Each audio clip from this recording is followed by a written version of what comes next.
10년 전에는 정말 죽고 싶다는 생각만 했던 것 같습니다. 남편과 이혼하는 과정은 제가 견디기엔 너무 벅찬 과정이었습니다. 하지만 유일한 외동딸 수진이 혼자 이 세상을 살게 내버려 둘 수 없어 끝까지 버텨왔습니다.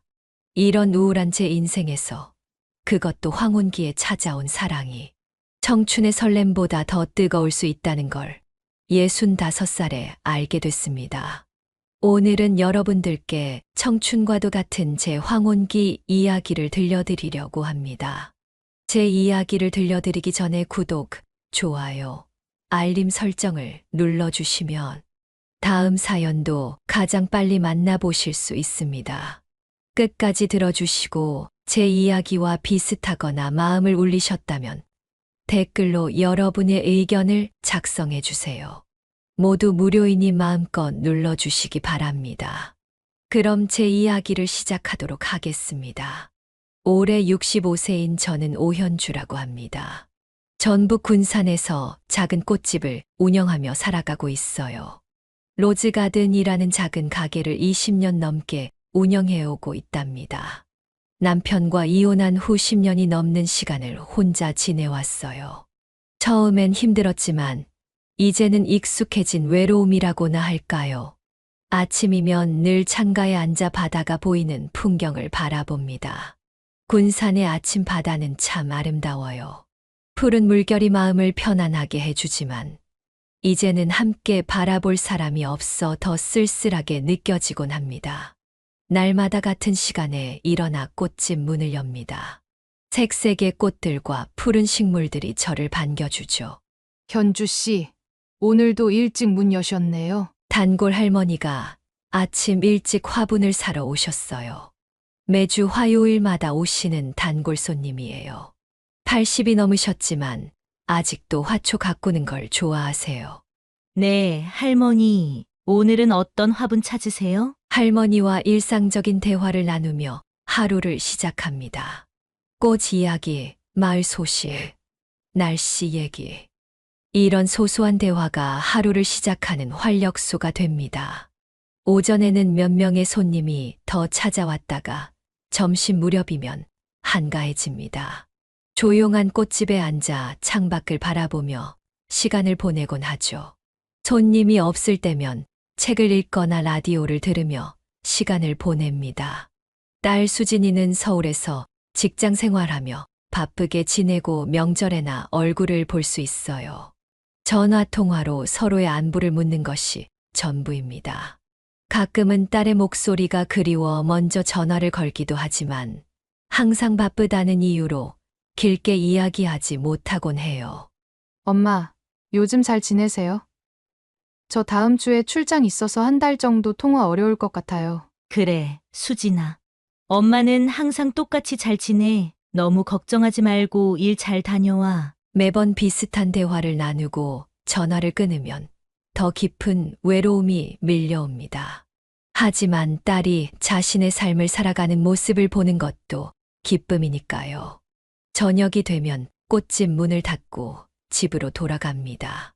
꽃집과 집이 붙어 있어 퇴근 시간은 짧지만 집에 들어서면 늘 적막함이 가득해요. TV를 켜고 혼자 저녁을 먹습니다. 매일 같은 시간에 같은 뉴스를 보며 밥을 먹는 일상이 계속됩니다. 10년이 넘는 시간을 이렇게 혼자 살아오면서 많은 것에 익숙해졌어요. 혼자 밥 먹는 것, 혼자 잠드는 것, 혼자 아침을 맞이하는 것. 처음엔 너무 힘들었지만 이제는 그저 일상이 되었습니다. 가끔 친구들과 만나 수다를 떨기도 하지만 대부분은 각자의 가족 이야기로 꽃을 피웁니다. 손주 자랑, 남편 이야기. 그럴 때마다 저는 조용히 미소만 짓곤 해요. 나눌 이야기가 많지 않으니까요. 어쩌다 친구들이 소개팅을 주선하려 할 때면 항상 거절했습니다. 아이고, 이 나이에 무슨 소개팅이야. 그냥 혼자 사는 게 편해. 겉으로는 그렇게 말했지만 사실 마음 한구석에는 누군가와 일상을 나누고 싶은 작은 소망이 있었어요. 하지만 그 소망을 인정하기엔 너무 오랜 시간 혼자였고, 다시 누군가를 만난다는 것이 두렵기도 했습니다. 밤이 깊어지면 창밖에 보이는 별들을 바라보며 생각합니다. 이대로 혼자 늙어가는 것도 나쁘지 않을지도 모른다고요. 하지만 가끔은 누군가의 손을 잡고 같이 별을 보고 싶다는 생각이 들기도 합니다. 그렇게 외롭고 단조로운 일상의 반복 속에서 하루하루를 살아가고 있었습니다. 그러던 어느 봄날 오후, 꽃집이 한가한 시간에 문이 열리며 낯선 발걸음 소리가 들렸습니다. 고개를 들어보니 처음 보는 남성분이 들어오셨어요. 60대 후반으로 보이는 그는 단정한 모습이었지만 손에 묻은 흙 자국이 눈에 띄었습니다. 안녕하세요. 꽃다발을 주문하고 싶은데요. 조금 쑥스러운 듯한 그의 목소리가 꽃집에 울렸습니다. 낯선 손님은 드문 일이라 잠시 놀랐지만 이내 평소처럼 응대했어요. 어서 오세요. 어떤 꽃다발을 원하시나요? 남자분은 꽃 앞에 서서 잠시 생각에 잠기더니 말씀하셨어요. 내일이 아내 제삿날입니다. 생전에 좋아하던 꽃으로 작은 다발을 만들어 주시겠어요? 그 말에 마음이 짠해졌습니다. 저도 모르게 그의 얼굴을 자세히 보게 되었어요. 깊은 주름 사이로 묻어나는 따뜻한 눈빛이 인상적이었습니다. 슬픔을 간직한 듯 하면서도 부드러운 미소를 짓고 있었어요. 어떤 꽃을 좋아하셨나요? 아내분께서요. 붉은 장미와 흰 백합을 좋아했어요. 생전에 항상 집에 한 송이씩 꽂아두곤 했죠. 그의 말에 장미와 백합을 중심으로 꽃다발을 준비하기 시작했습니다. 꽃을 고르고 다듬는 동안 그는 조용히 가게를 둘러보고 있었어요. 여기 오신 지 오래되셨나요? 이 동네 사람은 아닌 것 같은데요. 최근에 이사 왔습니다. 강태준이라고 합니다. 마을 입구 쪽 빈 농가를 얻어서 작은 도예 공방을 차렸어요. 아, 그래서 손에 흙 자국이 묻어 있었구나 싶었습니다. 그제서야 마을에 새로 들어왔다는 도예가 이야기가 생각났어요. 이웃들이 얼마 전부터 새로 온 도예가 이야기를 하곤 했거든요. 저는 오현주입니다. 20년 넘게 이 자리에서 꽃집을 운영하고 있어요. 꽃다발을 만드는 동안 자연스럽게 대화가 이어졌습니다. 태준 씨는 서울에서 평생 회사를 다니다 은퇴 후 도예를 배웠고 고향인 군산 근처로 내려와 작은 공방을 열었다고 했어요. 아내와는 5년 전 병으로 사별했다고 했습니다. 그의 이야기를 들으며 저도 모르게 제 이야기를 조금씩 꺼내게 되었어요. 이혼 후 혼자 꽃집을 운영하며 지내온 시간들, 딸 이야기까지. 평소엔 잘하지 않는 사적인 이야기를 처음 만난 사람에게 하고 있다는 사실이 스스로도 놀라웠습니다. 완성됐습니다. 어떠세요? 장미와 백합을 중심으로 안개꽃과 푸른 잎을 적절히 배치한 꽃다발을 내밀었어요. 태준 씨는 진지한 표정으로 꽃다발을 살펴보더니 미소를 지었습니다. 정말 아름답네요. 아내가 좋아했을 거예요. 그 말에 가슴이 따뜻해졌습니다. 돌아가신 아내를 향한 그의 마음이 꽃다발에 담긴 것 같았어요. 꽃을 정성껏 포장하며 눈치를 보니 그는 가게 안의 다른 꽃들도 관심 있게 살펴보고 있었습니다.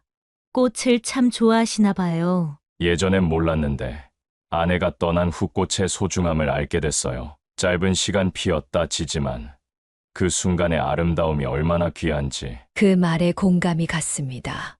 꽃처럼 인생도 짧고 아름다운 것이니까요. 저도 모르게 끄덕이고 있었어요. 꽃다발 값을 치르고 일어서던 태준 씨가 문 앞에서 잠시 멈췄어요. 혹시 도예에 관심 있으세요? 언제 시간 되시면 공방에 놀러 오세요. 꽃병이나 화분 같은 것도 만들고 있거든요. 갑작스러운 초대에 놀랐지만 그의 진솔한 눈빛에 거절하기 어려웠습니다. 네, 기회가 되면 한번 가보겠습니다. 태준 씨가 떠난 후에도 그의 말투와 표정이 자꾸 떠올랐습니다. 처음 보는 사람인데 이상하게 낯설지 않은 느낌이었어요. 마치 오래전부터 알고 지낸 사람처럼 편안했습니다. 저녁에 꽃집 문을 닫으며 문득 기대감이 생겼습니다. 도예 공방에 한번 가볼까? 이런 생각을 하는 제 자신이 어색했습니다. 그날 밤 평소보다 이른 시간에 잠자리에 들었어요. 하지만 쉽게 잠이 오지 않았습니다. 태준 씨의 모습, 목소리, 웃음이 자꾸 떠올랐어요. 오랜 시간 혼자 살아오면서 잊고 있었던 감정이 조금씩 움트는 느낌이었습니다. 이게 설마 설렘일까요? 아니죠. 이 나이에 그럴 리가 없어요. 그저 새로운 이웃을 만난 반가움일 뿐이라고 스스로를 다독였습니다. 하지만 가슴 한구석에서는 오래도록 잊고 있었던 따스한 기운이 느껴졌어요. 첫 만남에서 느꼈던 깊은 공감과 따뜻한 인상이 마음속에 자리 잡았습니다. 그날 이후로 태준 씨는 꽃집에 자주 찾아오기 시작했습니다. 처음엔 작은 화분을 사러 온다거나 계절 꽃에 대해 물어본다는 핑계로 들렀어요. 그러다 점차 핑계도 없이 그저 커피 2잔을 들고 오기도 했습니다. 오늘은 제가 좋아하는 원두로 직접 내린 커피예요. 현주 씨도 한 잔 어떠세요? 한가한 오후면 저는 태준 씨와 함께 꽃집 앞 작은 테이블에 앉아 이야기를 나누곤 했어요. 그는 서울에서의 회사 생활, 은퇴 후 도예를 배우게 된 계기, 아내와의 추억 등을 진솔하게 들려주었습니다. 저도 자연스럽게 제 이야기를 하게 되었죠. 이혼 후의 외로움, 꽃과 함께 보낸 시간들, 딸과의 관계까지. 사람들은 이 나이에 새로운 시작은 불가능하다고 하지만 저는 그렇게 생각하지 않아요. 하루하루가 새로운 시작이니까요. 태준 씨의 이야기에 공감하며 저도 모르게 고개를 끄덕였습니다. 꽃처럼 매일이 새로움이라는 생각. 오랫동안 잊고 살았던 감정이었어요. 어느 날 오후 태준 씨가 작은 보자기에 쌓인 무언가를 들고 왔습니다. 조심스럽게 풀어보니 청자색 도자기 화병이 나타났어요. 햇빛에 비친 유약이 영롱하게 빛났습니다. 제가 특별히 현주 씨를 위해 만든 화병이에요. 로즈가든의 꽃들을 담기에 어울릴 것 같아서요. 가슴이 뭉클했습니다. 누군가가 나를 위해 무언가를 만들어준 것이 얼마만인지. 손으로 화병을 감싸주니 따뜻함이 전해져 왔어요. 태준 씨의 정성과 시간이 담긴 선물이었습니다. 너무 아름다워요. 제가 가장 좋아하는 색이에요. 어떻게 아셨어요? 현주 씨가 항상 파란색 앞치마를 하고 계시더라고요. 그래서 비슷한 색으로 만들어 봤어요. 그 작은 관찰의 마음이 더 따뜻해졌습니다. 누군가 나를 유심히 보고 있었다는 사실이 신기했어요. 화병은 꽃집 카운터 위 가장 잘 보이는 곳에 두었습니다. 손님들이 들어올 때마다 그 화병을 먼저 알아보고 칭찬했어요. 그럴 때마다 묘한 자부심과 설렘이 느껴졌습니다. 일주일에 2~3번씩 태준 씨는 어김없이 찾아왔습니다. 때로는 새로 구운 도자기 작품을 보여주기도 하고 가끔은 제 의견을 물어보기도 했어요. 그러다 어느 날 그는 작은 찻잔 세트를 가져왔습니다. 이건 현주 씨와 함께 차를 마시고 싶어서 만들었어요. 제 공방에서 언젠가 함께 차 한잔하면 좋겠네요. 손으로 빚은 찻잔은 투박하면서도 정갈했습니다. 그의 진심이 담긴 듯한 따뜻함이 느껴졌어요. 찻잔을 받으며 처음으로 그의 공방에 가보고 싶다는 생각이 강하게 들었습니다. 태준 씨의 방문이 계속되면서 꽃집 안에는 조금씩 변화가 생겼어요. 그가 만든 도자기 화분들이 진열대를 채우기 시작했고 창가에는 그의 작품인 작은 도자기 조각상들이 놓였습니다. 마치 그의 흔적이 제 일상에 하나둘 스며드는 것 같았어요. 어느 날 태준 씨는 제게 그의 공방을 방문하자고 제안했습니다. 처음엔 망설였지만 호기심과 설렘을 이기지 못하고 승낙했어요. 다음 날 일요일 꽃집 문을 닫고 그의 공방으로 향했습니다. 마을 외곽의 작은 농가를 개조한 공방은 소박하면서도 따뜻했습니다. 흙냄새와 나무 향이 어우러진 공간에는 태준 씨의 작품들이 가득했어요. 창문으로 들어오는 햇살이 도자기 표면에 반사되어 방 안을 환하게 비췄습니다. 여기가 제 작은 세상이에요. 어떠세요? 정말 아름다워요. 태준 씨의 마음이 그대로 담긴 것 같아요. 공방 구석구석을 둘러보고 그가 내린 차를 그가 만든 찻잔에 담아 마시는 시간이 꿈 같았습니다. 오후 내내 도자기에 관한 이야기, 흙의 종류, 유약의 비밀 등을 들으며 시간 가는 줄 몰랐어요. 그날 이후 저는 일주일에 한 번씩 태준 씨의 공방을 방문했고, 그도 변함없이 꽃집에 왔습니다. 우리는 점점 서로의 일상에 깊숙이 스며들기 시작했어요. 그가 만든 도자기는 꽃집을 채웠고, 제가 꽂은 꽃은 그의 공방을 장식했습니다. 어느덧 우리는 하루라도 서로 얼굴을 보지 못하면 허전해지는 사이가 되었어요. 그의 미소, 목소리, 따뜻한 손길이 제 일상에 활력을 불어넣었습니다. 마치 메마른 흙에 물이 스며들듯 태준 씨는 조금씩 제 마음속으로 들어오고 있었어요. 손수 만든 도자기 선물 하나하나에 담긴 그의 마음이 느껴질 때면 이 나이에 다시 설레는 감정을 느끼게 될 줄은 몰랐다고 생각했습니다. 60대의 끝자락에서 시작된 이 특별한 인연이 앞으로 어떻게 피어날지 기대와 설렘으로 가득 찬 나날을 보내기 시작했어요. 어느덧 태준 씨를 처음 만난 지 6개월이 지났습니다. 마을이 워낙 작다 보니 우리의 관계는 금세 소문이 났어요. 처음 마을 사람들의 시선을 느꼈을 때는 솔직히 당황스러웠습니다. 오랫동안 혼자 살던 사람이 갑자기 누군가와 가까워지는 것에 대한 부끄러움도 있었고, 이 나이에 연애라니 하는 의아함도 있었어요.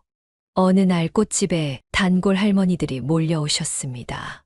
평소보다 더 활기찬 모습으로요.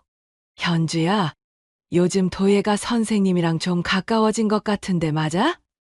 둘이 잘 어울린다고 동네에서 다들 그러더라. 얼굴이 화끈거렸습니다. 할머니들의 장난스러운 말에 더욱 당황했어요. 아니에요. 그냥 이웃으로 지내는 거예요. 그래? 근데 눈빛이 달라 보이는데 오랜만에 좋은 사람 생겼나 보네. 할머니들의 말씀이 부끄러웠지만 한편으로는 제 마음을 정확히 짚어내신 것 같아 더 부끄러웠습니다.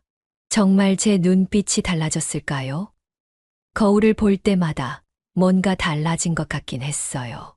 조금 더 생기가 돌고 화장도 신경 쓰게 되었으니까요.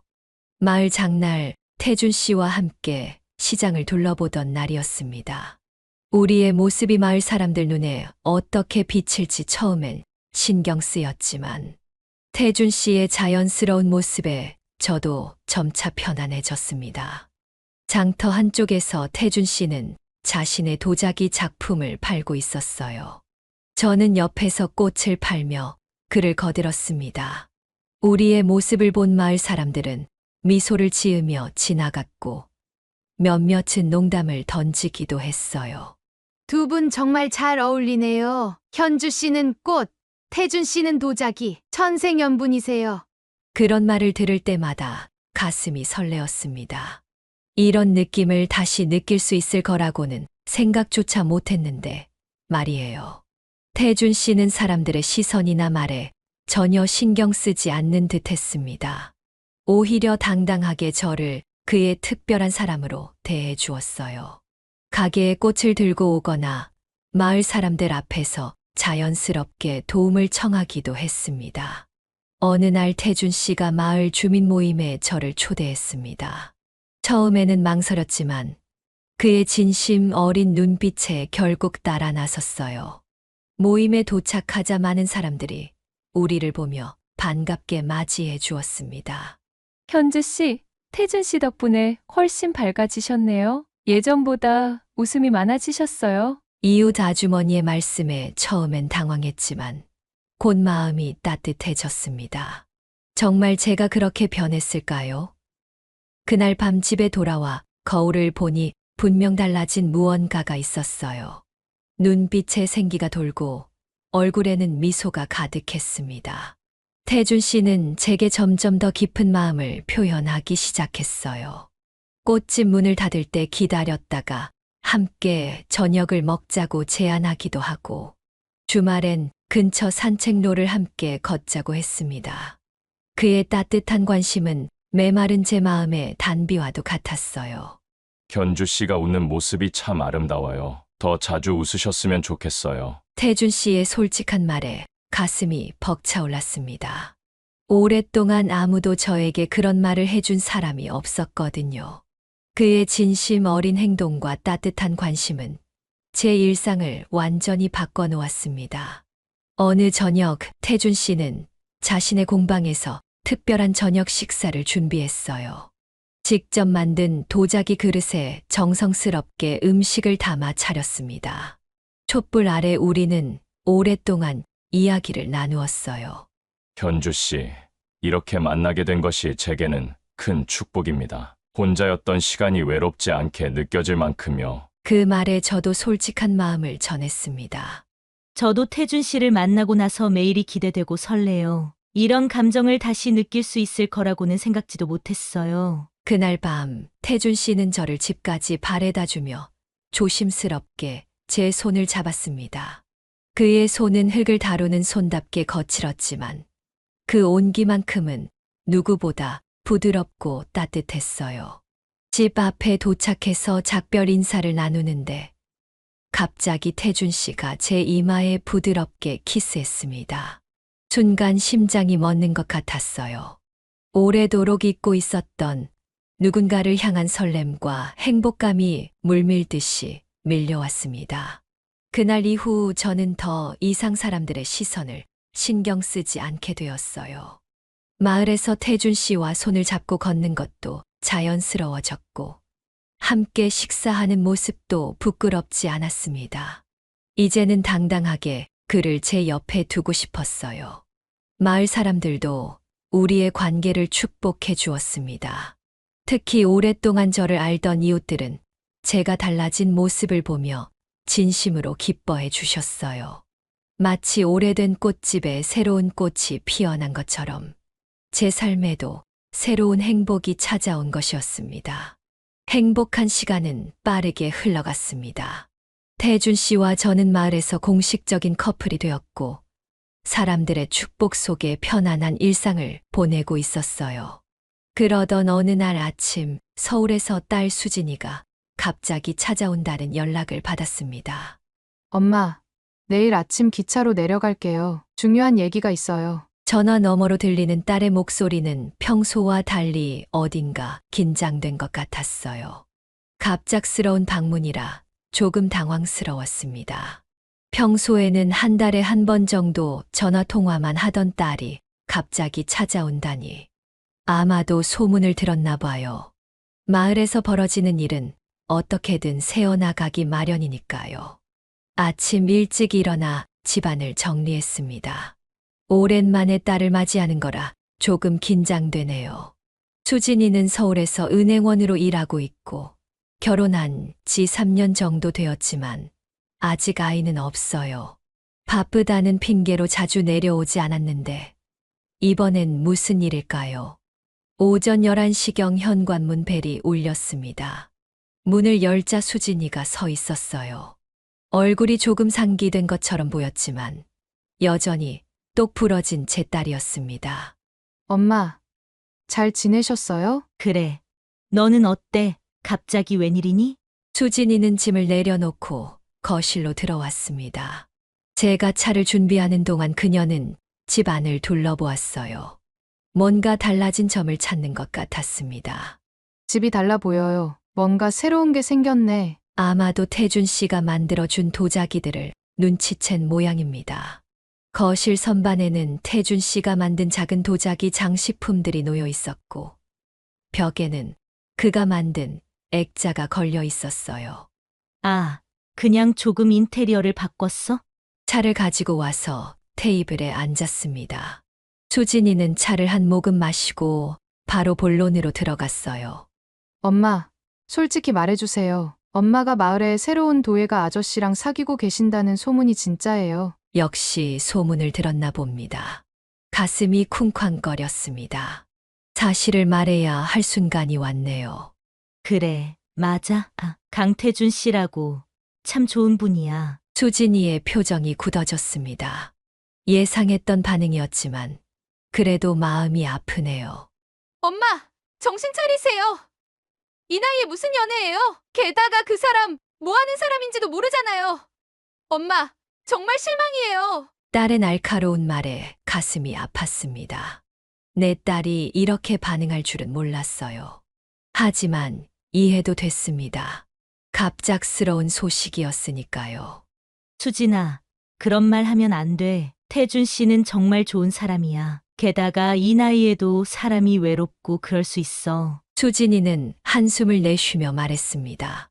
엄마, 아빠 생각은 안 하세요? 아빠랑 이혼한 지 얼마나 됐다고. 수진아, 10년이 넘었어. 10년이 결코 짧은 시간이 아니야. 수진이의 눈에 눈물이 고였습니다. 그녀의 마음을 이해할 수 있었어요. 아버지에 대한 그리움이 저에 대한 배신감으로 느껴지는 거겠죠. 엄마가 이렇게 쉽게 새 사람을 만날 줄 몰랐어요. 아빠는 평생 엄마만 사랑했는데. 가슴이 더 아팠습니다. 수진이는 아버지와 저의 관계를 모르고 있었어요. 이혼의 진짜 이유도 모른 채 아버지를 그리워하는 마음만 있었던 거예요. 수진아, 엄마도 다시 누군가를 만나게 될 거라고는 생각하지 못했어. 하지만 태준 씨를 만나고 나서 삶이 달라졌단다. 오랜만에 행복하다고 느껴. 엄마의 행복을 이해해주면 좋겠구나. 수진이는 고개를 저었습니다. 그녀의 눈빛에는 여전히 분노와 배신감이 가득했어요. 저는 절대 인정할 수 없어요. 그 사람을 만나지 마세요. 엄마가 그 사람을 계속 만난다면 저는 엄마를 엄마로 생각하지 않을 거예요. 딸의 극단적인 말에 충격을 받았습니다. 이렇게까지 심하게 반응할 줄은 몰랐어요. 눈물이 흘렀지만 저도 제 마음을 지켜야 했습니다. 수진아, 그렇게 말하면 엄마 마음이 너무 아파. 나도 내 인생이 있어. 늘 너를 위해 살았지만 이제는 나도 행복할 권리가 있어. 그날 밤 수진이는 제 집에 머물렀지만 거의 대화를 나누지 않았어요. 아침 식사도 거의 입을 대지 않았고 서둘러 짐을 싸기 시작했습니다. 엄마, 생각 좀 해보세요. 제발 그 사람과 관계를 끊으세요. 엄마가 지금 무슨 짓을 하고 계신지 모르시는 것 같아요. 딸이 떠난 후 집안은 다시 고요해졌지만 제 마음은 천갈래 만갈래 찢어지는 것 같았습니다. 하루 종일 울었어요. 딸과의 갈등이 이렇게 심각해질 줄은 몰랐습니다. 태준 씨에게 상황을 설명했더니 그는 놀라서 저를 위로해 주었어요. 그는 수진이의 마음을 이해한다며 시간을 두고 천천히 풀어가자고 했습니다. 하지만 수진이는 제 전화도 받지 않았고 문자에도 답이 없었어요. 모녀 사이에 이런 심각한 갈등이 생길 줄은 정말 몰랐습니다. 태준 씨를 만나 행복해진 제 모습을 딸도 이해해 주길 바랐지만 그녀의 상처가 너무 깊었나 봐요. 딸과의 관계를 회복하고 싶은 마음과 태준 씨와의 행복을 지키고 싶은 마음 사이에서 괴로웠습니다. 딸과의 갈등 이후 2달이 지났습니다. 수진이는 여전히 제 전화를 받지 않았고 명절에도 오지 않겠다고 했어요. 마음은 아팠지만 태준 씨와의 시간은 계속되었습니다. 그는 항상 제게 희망을 주며 언젠가 딸이 이해해 줄 거라고 말해 주었어요. 그러던 어느 날 군산에서 큰 마을 행사가 열렸습니다.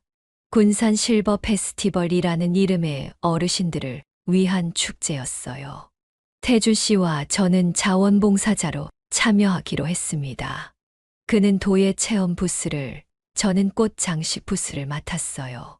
행사 준비를 하던 중 태준 씨가 제안했습니다.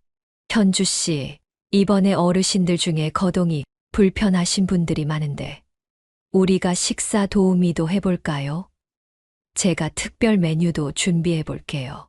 태준 씨의 따뜻한 제안에 흔쾌히 동의했습니다. 우리는 행사 일주일 전부터 준비를 시작했어요. 태준 씨는 직접 어르신들이 사용하기 쉬운 도자기 식기를 만들었고, 저는 테이블마다 작은 꽃병을 준비해 꽃을 꽂았습니다. 행사 당일 마을 광장은 많은 어르신들로 북적였습니다. 도예 체험 부스와 꽃 장식 부스는 인기가 많았어요. 태준 씨는 어르신들의 손을 잡고 도예의 기본을 알려주었고, 저는 꽃을 활용한 간단한 장식품 만드는 법을 알려드렸습니다. 점심시간이 되자 우리는 미리 준비한 대로 식사 도우미 역할을 시작했어요. 태준 씨가 직접 만든 도자기 그릇에 음식을 담아 어르신들께 나눠드리고, 저는 옆에서 보조했습니다. 특히 거동이 불편한 어르신들을 위해 태준 씨는 무릎을 꿇고 직접 음식을 떠먹여 드리기도 했어요. 그때였습니다. 행사장 한쪽에서 익숙한 얼굴이 보였어요. 수진이었습니다. 그녀가 왜 여기에 있는지 의아했지만 너무 놀라 말을 걸지 못했어요. 아마도 회사 일로 군산에 왔다가 우연히 행사를 본 것 같았습니다. 저와 태준 씨는 계속해서 어르신들을 돌봤습니다. 특히 90세가 넘은 한 할머니가 음식을 흘리셨을 때 태준 씨는 바로 달려가 닦아드리고 새 옷을 가져다 드렸어요. 그리고 저는 할머니의 손을 잡고 안심시켜 드렸습니다. 괜찮아요. 어르신, 저희가 도와드릴게요. 천천히 드세요. 태준 씨와 제가 할머니를 돌보는 모습을 수진이가 지켜보고 있다는 것을 느꼈습니다. 하지만 굳이 그녀에게 다가가지 않았어요. 지금은 어르신들을 돕는 것이 더 중요했으니까요. 오후가 되자 작은 공연이 시작되었습니다. 태준 씨는 무대 앞에 있는 어르신들의 자리를 정리해드리고, 저는 시원한 음료를 나눠드렸어요. 우리는 항상 서로를 돕고 있었습니다. 그가 어딘가에 필요한 것이 있을 때면 제가 미리 알아차리고 준비했고, 제가 어려움을 겪을 때면 그도 마찬가지였어요. 할머니, 이 모자 써보세요. 햇빛이 강해요. 태준 씨가 한 할머니에게 모자를 씌워드리는 모습이 너무 자연스러웠습니다. 그의 따뜻한 손길에 할머니는 밝게 웃으셨어요. 그 모습을 보며 저도 모르게 미소 지었습니다. 행사가 거의 끝날 무렵 수진이가 저에게 다가왔습니다. 그녀의 표정이 달라져 있었어요. 더 이상 분노나 거부감이 없어 보였습니다. 엄마, 잠깐 얘기 좀 할 수 있을까요? 놀라움을 감추고 고개를 끄덕였습니다. 우리는 조용한 벤치에 앉았어요. 수진이는 한동안 말없이 행사장을 바라보다가 입을 열었습니다. 오늘 우연히 이 행사를 알게 됐어요. 회사에서 지방 출장이 있어서 군산에 왔다가 엄마가 여기 있을 줄은 몰랐는데 수진이의 목소리가 떨렸습니다. 그녀는 깊은 숨을 내쉬었어요. 엄마와 그분이 어르신들을 돌보는 모습을 봤어요. 두 분이 얼마나 자연스럽게 서로를 돕고 어르신들에게 진심으로 다가가는지 솔직히 놀랐어요. 제 가슴이 뭉클해졌습니다. 수진이의 눈에는 눈물이 고여 있었어요. 엄마가 정말 행복해 보여요. 예전에는 본 적 없는 표정이었어요. 그리고 그분도 엄마를 정말 소중하게 대하더라고요. 수진이는 고개를 숙였습니다. 그동안의 오해와 분노가 녹아내리는 것 같았어요. 미안해요, 엄마. 제가 너무 이기적이었던 것 같아요. 엄마의 행복을 진심으로 축하해 드렸어야 했는데. 그 말에 눈물이 흘렀습니다. 딸이 이해해 줄 날이 오다니 정말 기적 같았어요. 저는 수진이의 손을 꼭 잡았습니다. 괜찮아, 수진아. 내가 걱정한 것도 이해해. 그래도 이렇게 와줘서 고마워. 우리 모녀는 오랜만에 서로를 꼭 안았습니다. 멀리서 태준 씨가 우리를 바라보며 따뜻한 미소를 짓고 있었어요. 그는 이미 알고 있었던 것처럼 보였습니다. 그날 저녁 수진이는 우리 집에서 하룻밤을 묵었습니다. 태준 씨를 집으로 초대해 셋이 함께 식사를 했어요. 처음에는 어색했지만 태준 씨의 따뜻한 성품과 유머 감각 덕분에 분위기가 금세 풀어졌습니다. 시간이 지나면서 수진이의 얼굴에도 미소가 번졌어요. 그녀는 태준 씨와 이야기를 나누며 그가 정말 좋은 사람이라는 것을 깨닫게 된 것 같았습니다. 특히 태준 씨가 자신의 아버지에 대해 존중하는 마음을 표현했을 때 수진이의 마음이 완전히 열린 것 같았어요. 그날 밤 제 마음은 평화로움으로 가득 찼습니다. 딸의 이해와 지지를 얻은 것이 얼마나 큰 축복인지 깨달았어요. 이제 태준 씨와의 미래를 더 당당하게 꿈꿀 수 있게 되었습니다. 딸 수진이 마음을 열어준 이후로 태준 씨와 저의 관계는 더욱 깊어졌습니다.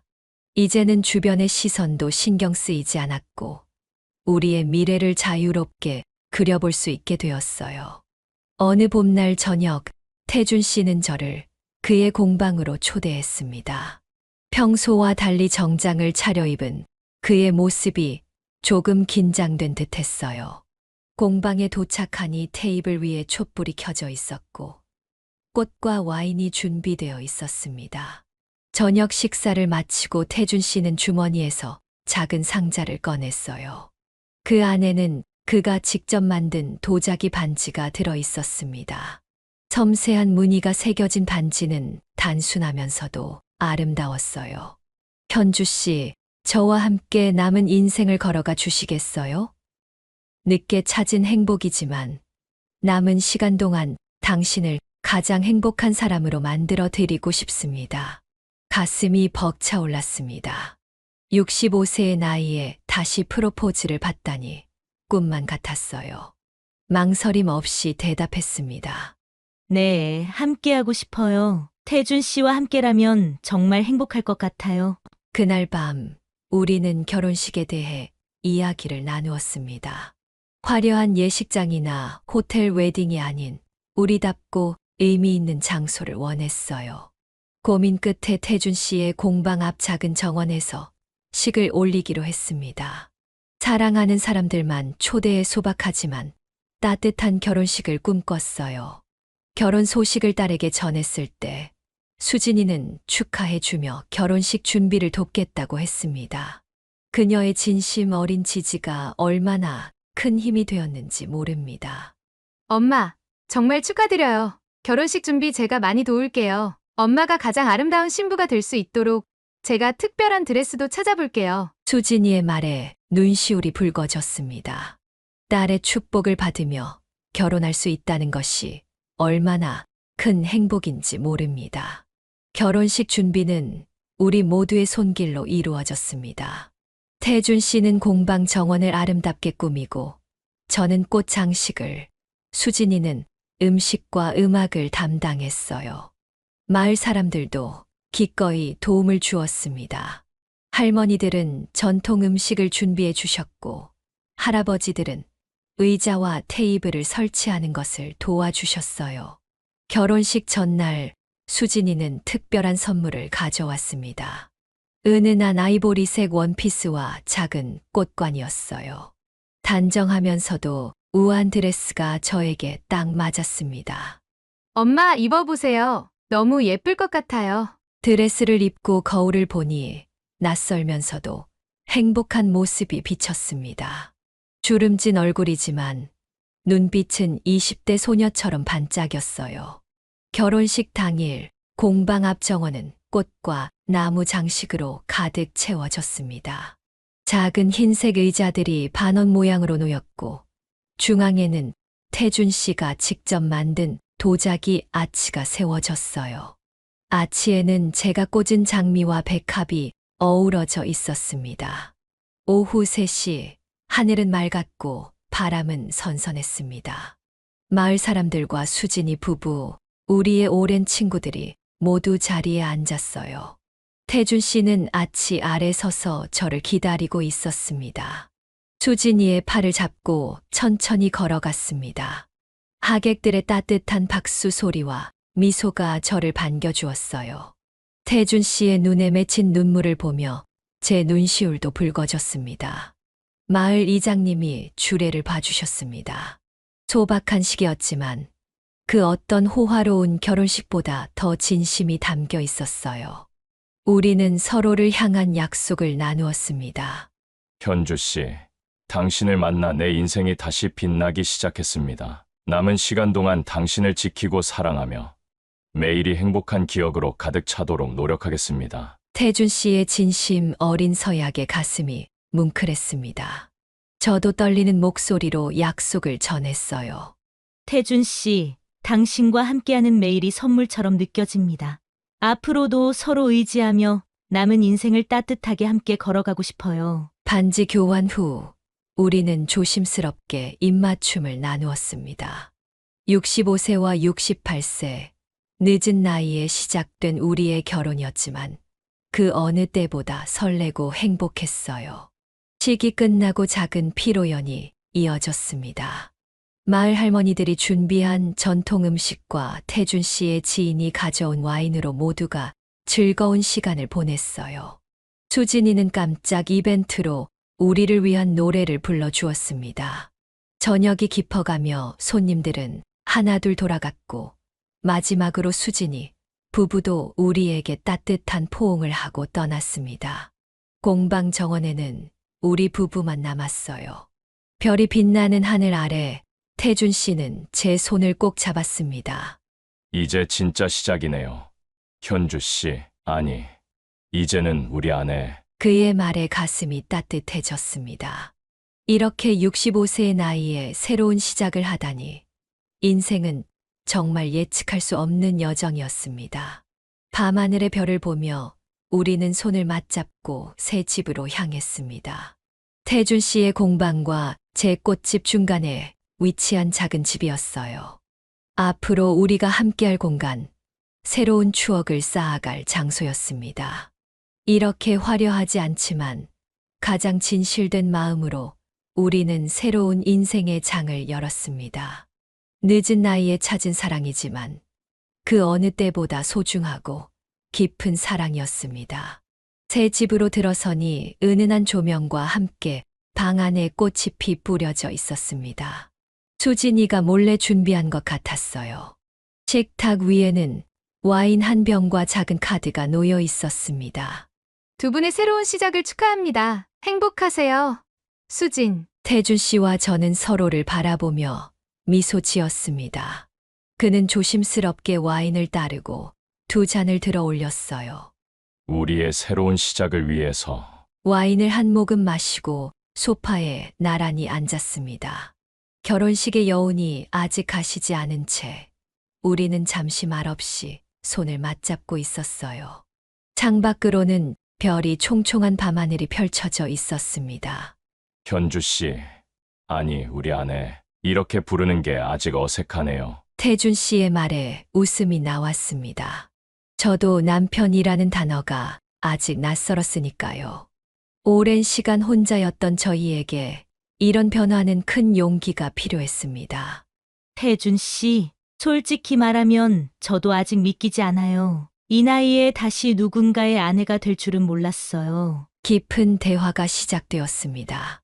태준 씨는 조금 더 편안한 자세로 앉으며 제 손을 부드럽게 쓰다듬었어요. 사실 아내가 떠난 후 내 인생은 끝났다고 생각했어요. 5년 동안 그녀의 병간호를 하며 함께 싸웠지만 결국 떠나보내야 했죠. 그 후로는 그저 하루하루 살아가는 것에 의미를 두지 못했어요. 태준 씨의 눈에 슬픔이 어렸습니다. 그의 상처를 처음으로 깊이 들여다보는 느낌이었어요. 도예는 그저 아픔을 잊기 위한 도피처였어요. 흙을 만지며 마음의 상처를 달랬죠. 하지만 밤이 되면 여전히 텅 빈 집에 혼자 남겨진 것 같은 외로움이 밀려왔습니다. 그의 솔직한 고백에 마음이 아팠습니다. 저도 용기를 내어 제 이야기를 시작했어요.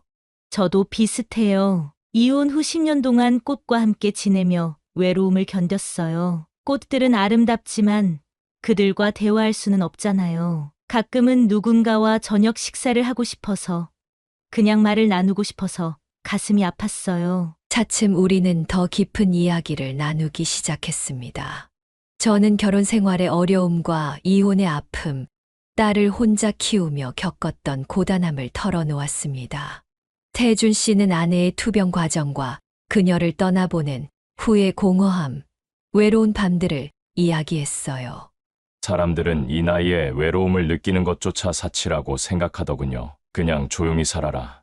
이 나이에 뭘 더 바라냐라며요. 하지만 나이가 들어도 마음은 여전히 젊음을 갈망하는데 태준 씨의 말에 깊이 공감했습니다. 나이가 들어도 사랑과 위로가 필요한 것은 변함없는 진실이니까요. 태준 씨를 만나기 전까지는 이런 감정을 다시 느낄 수 있을 거라고 생각도 못했어요. 가슴이 두근거리고 누군가를 기다리는 설렘을 이 나이에 다시 경험하게 될 줄은 몰랐어요. 태준 씨는 부드럽게 제 얼굴을 감싸 쥐었습니다. 그의 손길은 거칠었지만 따뜻했어요. 현주 씨를 처음 봤을 때 꽃보다 더 아름다운 사람이라고 생각했어요. 그 맑은 눈빛에 제 마음이 움직였죠. 다시 누군가를 사랑할 수 있다는 것이 두렵기도 했지만 현주 씨와 함께하는 순간들이 너무 행복했어요. 그의 말에 눈물이 흘렀습니다.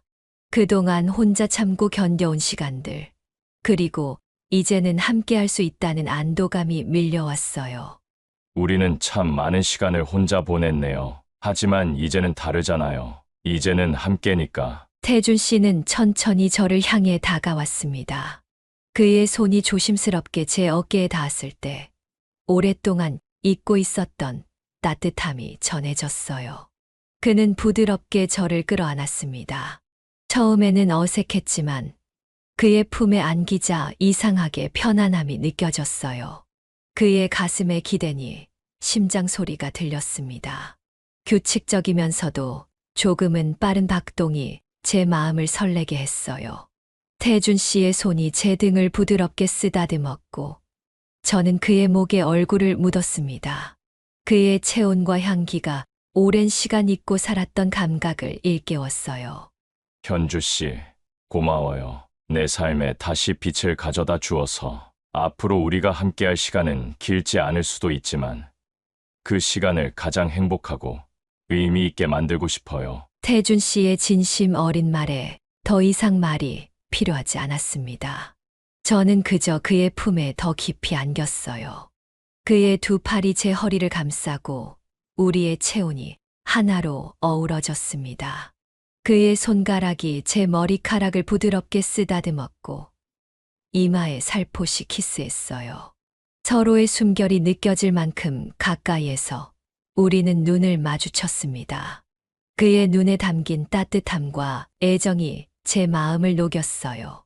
저도 모르게 손을 뻗어 그의 얼굴을 쓰다듬었습니다. 거칠지만 따뜻한 그의 피부가 제 손끝에 전해졌어요. 태준 씨는 제 손을 잡아 입술에 가져갔습니다. 제 손등에 부드럽게 입맞춤하는 그의 모습에 가슴이 뭉클해졌어요.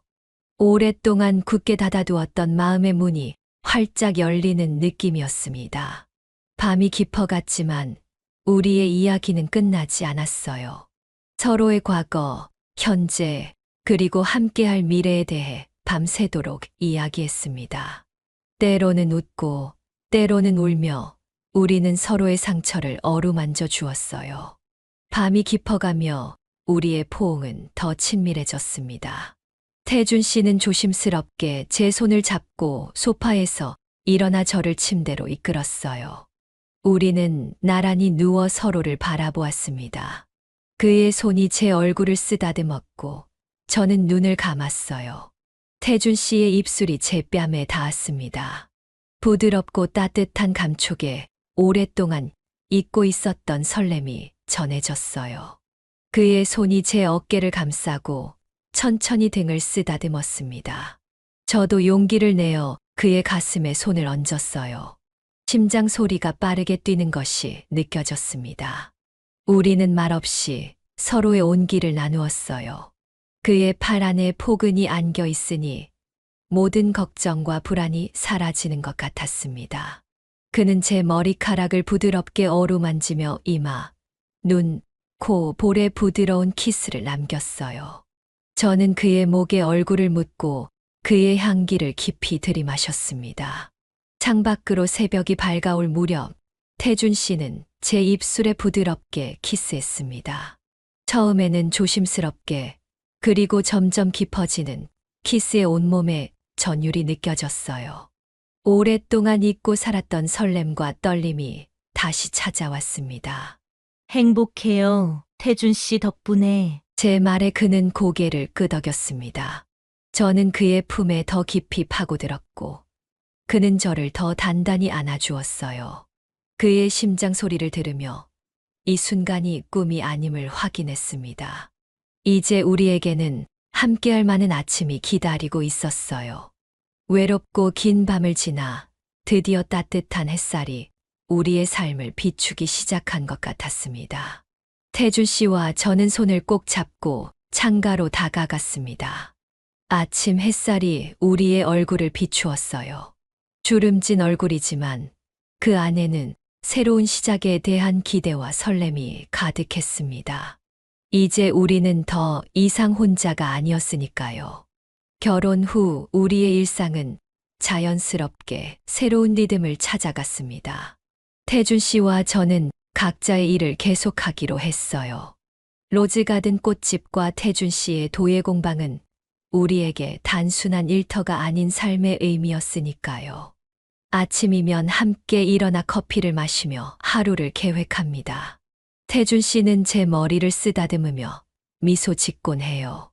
오늘 공방에서 새로운 작품을 시작할 예정이에요. 현주 씨가 좋아하는 꽃 모양으로 화병을 만들어 볼까 해요. 그의 따뜻한 말에 하루가 더 밝아집니다.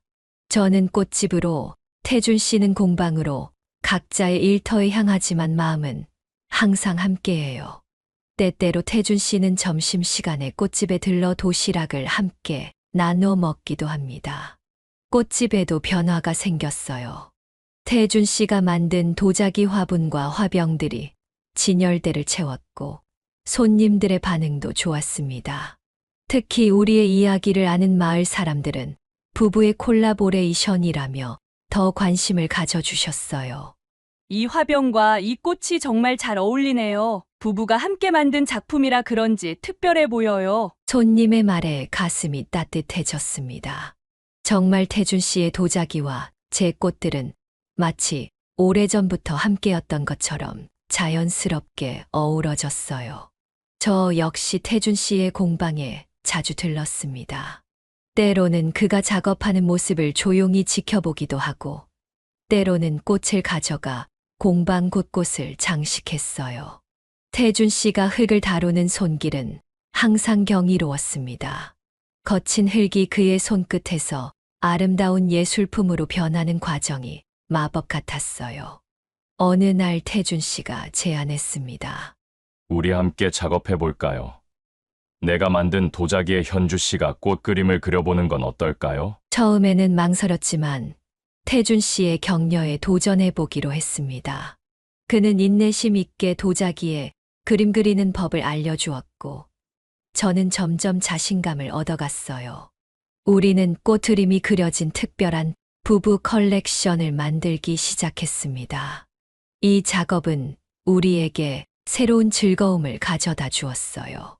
주말이면 우리는 함께 시장에 나가 꽃과 도자기를 팔았습니다. 처음에는 낯설었지만 곧 마을의 명물이 되었어요. 꽃과 흙이라는 간판 아래 우리는 단순히 상품을 파는 것이 아닌 우리의 행복을 나누고 있었습니다. 태준 씨는 저의 꽃 장식 기술에 진심으로 감탄했고, 저는 그의 도예 실력에 깊은 존경심을 가졌어요. 서로의 일을 이해하고 존중하는 과정에서 우리는 더 가까워졌습니다. 이전에는 퇴근 후 텅 빈 집으로 돌아가 혼자 저녁을 먹던 일상이었지만 이제는 달라졌어요. 함께 요리하고 와인 한 잔 나누며 하루를 정리하는 시간이 생겼습니다. 때로는 간단한 게임을 하거나 음악을 들으며 춤을 추기도 했어요. 60대의 나이가 무색하게 우리는 마치 새로 연애를 시작한 젊은 커플처럼 일상의 작은 행복을 만끽했습니다. 어느 날 태준 씨가 놀라운 제안을 했어요. 우리 꽃집과 공방을 합치면 어떨까요? 한 공간에서 함께 일하면 더 많은 시간을 공유할 수 있을 것 같아요. 그의 제안에 가슴이 설렜습니다. 함께 일하고 함께 창조하고 더 많은 시간을 나눌 수 있다는 생각이 행복했어요. 고민 끝에 우리는 태준 씨의 공방 옆 빈 공간을 개조해 꽃과 흙이라는 복합 공간을 만들기로 했습니다. 새 공간은 우리의 새 인생처럼 활기차고 아름다웠어요. 한쪽에는 제 꽃들이, 다른 쪽에는 태준 씨의 도자기가 조화롭게 자리 잡았습니다. 중앙에는 체험 공간을 마련해 마을 사람들이 꽃꽂이와 도예를 함께 배울 수 있게 했어요. 우리의 복합 공간은 마을의 새로운 명소가 되었습니다. 주변 마을에서도 사람들이 찾아오기 시작했고, 심지어 지역 신문에 소개되기도 했어요. 황혼에 찾은 사랑, 예술로 피어나다라는 제목의 기사는 우리의 이야기를 아름답게 담아냈습니다. 태준 씨와 함께하는 일상은 매일이 새로웠습니다. 함께 일하고 서로의 기술을 배우고 새로운 도전을 하면서 나이를 잊었어요. 우리는 60대의 나이에도 불구하고 인생의 새로운 장을 열어가고 있었습니다. 현주 씨, 우리가 이렇게 행복할 수 있을 줄 몰랐어요. 매일매일이 선물 같네요. 태준 씨의 진심 어린 말에 가슴이 뭉클했습니다. 정말 그랬어요. 황혼기에 찾아온 이 사랑은 우리에게 잃어버렸던 행복과 활기를 되찾아 주었고, 매일을 소중한 선물로 만들어 주었습니다. 우리는 남은 인생을 더 풍요롭고 의미 있게 살아가기로 약속했어요. 결혼 후 가장 큰 변화 중 하나는 딸 수진과의 관계였습니다. 처음 우리의 관계를 알았을 때 격렬히 반대했던 수진이 이제는 우리의 가장 큰 응원자가 되었어요. 수진이는 한 달에 한 번 정도 서울에서 군산으로 내려와 주말을 함께 보내곤 했습니다. 어느 토요일 아침 수진이가 남편과 함께 예고 없이 찾아왔어요. 그들의 손에는 커다란 선물 상자와 케이크가 들려 있었습니다. 엄마, 아빠, 결혼 6개월 기념일을 축하드려요. 깜짝 놀라셨죠? 정말 깜짝 놀랐습니다. 우리도 기억하지 못했던 결혼 6개월 기념일을 수진이가 챙겨준 것이었어요. 그날 저녁 우리 넷은 함께 식사를 하며 웃음꽃을 피웠습니다. 수진이는 태준 씨를 아빠라 부르며 자연스럽게 대화를 나누었고, 태준 씨도 수진이를 진심으로 아껴주었어요. 다음 날 수진이는 놀라운 제안을 했습니다. 다음 달에 제주도 여행 어떠세요? 우리 4명이서 함께 가는 거예요. 이미 비행기 표와 숙소를 예약해뒀어요. 태준 씨와 저는 깜짝 놀랐지만 기쁜 마음으로 수락했습니다. 제주도 여행은 우리 가족에게 잊지 못할 추억이 되었어요. 수진이와 함께 오름을 오르고 바다를 바라보며 대화를 나누었습니다. 유채꽃밭에서 찍은 가족 사진은 지금도 우리 집 거실에 걸려 있어요. 그 여행을 시작으로 수진이는 종종 여행 계획을 세우고 우리를 초대했습니다. 가끔은 당일치기로 인근 관광지를 돌아보기도 하고, 때로는 2박 3일 일정으로 멀리 떠나기도 했어요. 매번 수진이가 세심하게 일정을 계획했고, 우리의 체력과 취향을 고려해 편안한 여행이 되도록 배려했습니다. 어느 날 여행 중 수진이가 조용히 제게 말했어요. 엄마, 정말 행복해 보여요. 아빠 만나고 나서 엄마가 이렇게 활기찬 모습이 될 줄 몰랐어요. 처음에 반대해서 정말 미안해요. 딸의 진심 어린 말에 눈시울이 붉어졌습니다.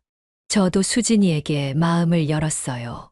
고마워, 수진아. 사실 내가 이해해 줄까 걱정했는데 이렇게 응원해 주니 정말 기뻐. 엄마도 이렇게 다시 행복해질 수 있을 줄 몰랐어. 그 이후로 수진이는 더 자주 저희를 찾아왔습니다. 명절뿐만 아니라 평범한 주말에도 불쑥 찾아와 함께 시간을 보냈어요. 무엇보다 놀라운 것은 수진이가 태준 씨와 특별한 유대감을 형성했다는 점입니다. 태준 씨는 수진이에게 도예를 가르쳐 주었고, 수진이는 열정적으로 배웠습니다. 두 사람이 함께 만든 작은 도자기 작품들이 하나둘 늘어갔어요. 수진이의 남편 민호도 태준 씨의 취미에 관심을 보이며 가끔 목공을 배우기도 했습니다. 우리는 때때로 꽃과 흙 공간에서 네 명이 함께 작업하기도 했어요. 수진이는 꽃 장식을, 민호는 목공을, 태준 씨는 도예를, 저는 전체 디자인을 맡는 시기였습니다. 이렇게 만든 작품들은 특별한 의미가 있었어요. 그것은 단순한 예술품이 아닌 우리 가족의 사랑과 화합이 담긴 보물이었습니다. 수진이가 임신 소식을 전해온 날은 더욱 특별했어요. 태준 씨와 저는 할아버지, 할머니가 된다는 사실에 너무 기뻤습니다. 태준 씨는 바로 아기를 위한 특별한 도자기 모빌 제작을 시작했고, 저는 아기 방을 위한 특별한 꽃 장식을 구상했어요.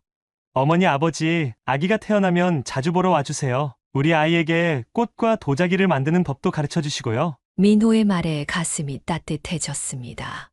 이제 우리는 단순한 부부가 아닌 하나의 확장된 가족이 되어가고 있었어요. 태준 씨도 예비 할아버지로서 무척 들떠 있었습니다. 가족 여행은 계속되었고 점점 더 깊은 대화를 나누게 되었습니다. 세대 간의 간극을 넘어 서로를 이해하고 존중하는 시간이었어요. 수진이는 어릴 적 이야기를 들려주었고 저는 그동안 말하지 못했던 마음속 이야기를 나누었습니다. 태준 씨와 민호는 남자들끼리의 대화를 즐기며 가까워졌어요. 모녀 관계는 그 어느 때보다 깊고 따뜻해졌습니다. 예전에는 명절에 잠깐 만나는 것이 전부였지만 이제는 서로의 일상을 공유하고 고민을 나누는 친구 같은 사이가 되었어요. 수진이는 종종 제게 전화해 회사 이야기나 부부 관계의 고민을 털어놓기도 했고 저도 솔직하게 조언해 주었습니다. 태준 씨는 이런 우리 모녀의 모습을 보며 미소 지었어요. 그는 항상 한 발 물러서서 우리의 관계가 더 깊어질 수 있도록 배려했습니다. 하지만 그 역시 우리 가족의 중요한 일원으로 모든 결정과 대화에 함께했어요. 이렇게 우리 가족은 서로에게 더 가까워졌고 각자의 삶이 더욱 풍요로워졌습니다. 나이와 세대를 뛰어넘어 우리는 진정한 가족의 의미를 새롭게 발견하게 되었어요. 시간은 빠르게 흘러 어느덧 태준 씨와 결혼한 지 2년이 되었습니다. 우리 부부의 사랑은 나날이 깊어졌고 꽃과 흘 공간은 지역의 명소가 되었어요. 수진이와 민호의 아이도 태어나 귀여운 손녀의 웃음소리가 우리 집에 가득합니다. 오늘 저녁 태준 씨는 특별한 장소로 저를 데려갔습니다. 우리가 처음 만났던 그 꽃집 앞이었어요. 이제는 조금 더 넓어지고 화사해진 로즈가든 꽃집 앞에서 태준 씨는 제 손을 꼭 잡았습니다. 여기서 처음 만났을 때 내 인생이 이렇게 아름다워질 줄 몰랐어요. 현주 씨를 만나고 나서야 비로소 진정한 행복이 무엇인지 알게 됐습니다. 태준 씨의 눈에는 깊은 애정이 담겨 있었어요. 저도 그의 손을 꼭 잡고 미소 지었습니다. 햇살이 내리쬐는 오후, 우리는 마을 뒷산으로 산책을 나갔어요. 탁 트인 전망대에 올라 아래로 펼쳐진 마을을 바라봤습니다. 우리의 꽃집, 공방, 집, 그리고 이제는 수진이 가족이 자주 찾는 별장까지. 모든 것이 그림처럼 아름답게 보였어요. 태준 씨, 솔직히 말하면 60대에 이런 행복을 찾을 수 있을 거라고는 생각도 못했어요. 늘 외롭게 남은 생을 보낼 거라 생각했는데. 제 말에 태준 씨는 부드럽게 미소 지었습니다. 그의 얼굴에 깊게 패인 주름은 인생의 지혜를 담고 있는 것 같았어요. 사랑에는 나이가 없다는 말. 이제야 진심으로 이해하게 됐어요. 현주 씨와 함께하는 하루하루가 제게는 축복입니다. 벤치에 나란히 앉아 우리는 노을을 바라봤습니다. 손에 땀이 배도록 서로의 손을 꼭 잡고 있었어요. 65세와 68세, 우리는 젊은 연인들보다 더 깊은 사랑을 나누고 있었습니다. 아마도 그것은 삶의 유한함을 알기에 더욱 소중히 여기는 마음 때문일 거예요. 퇴직 후 시작한 도예 공방과 20년 넘게 운영해온 꽃집이 만나 꽃과 흙이라는 새로운 공간을 만들어내고 서로의 외로움을 위로하던 두 사람이 이제는 서로에게 없어서는 안 될 존재가 되었습니다. 그 과정에서 우리는 깨달았어요. 나이는 단지 숫자에 불과하다는 것을. 수진이와 민호, 그리고 우리의 귀여운 손녀 지은이는 우리에게 또 다른 행복을 가져다 주었습니다. 주말마다 찾아오는 가족들과 함께하는 시간은 그 어떤 보석보다 값진 선물이었어요. 엄마, 아빠가 함께하는 모습을 보면서 제가 느낀 게 있어요. 진정한 사랑은 언제든 찾아올 수 있다는 거예요. 수진이의 말에 태준 씨와 저는 서로를 바라보며 미소 지었습니다. 맞아요. 진정한 사랑은 나이를 초월해 언제든 찾아올 수 있는 것이었어요. 어느 날 밤 테라스에서 별을 바라보며 태준 씨와 저는 미래에 대해 이야기했습니다. 우리에게 남은 시간이 10년일지, 20년일지, 아니면 그보다 짧을지는 아무도 모릅니다. 하지만 한 가지 확실한 것은 그 시간을 가장 행복하고 의미 있게 보내겠다는 우리의 다짐이었어요. 현주 씨, 우리 함께 나이 들어가는 것도 참 행복할 것 같아요. 서로 의지하고 사랑하면서. 그의 말에 눈물이 났습니다. 함께 늙어간다는 것, 그것이 얼마나 큰 축복인지 이제야 알게 되었어요. 서로의 주름진 손을 잡고 흰 머리카락이 늘어가는 모습을 지켜보며 함께 웃고 울 수 있다는 것, 그것이 바로 진정한 행복이었습니다. 황혼의 나이에 찾아온 사랑은 청춘의 사랑과는 달랐습니다. 더 깊고, 더 성숙하고, 더 진실했어요. 과거의 상처와 외로움을 이해하고 서로의 부족함을 채워주며 남은 시간의 소중함을 알기에 더욱 간절했습니다. 이제 저는 확신합니다. 나이는 행복의 장애물이 아니라는 것을. 누구나 언제든 진정한 사랑과 행복을 찾을 수 있다는 것을. 태준 씨와 저는 손을 꼭 잡고 남은 인생을 가장 행복하게 살아가기로 다짐했습니다. 우리의 사랑이 끝나는 그날까지. 여러분, 제 이야기는 여기까지입니다.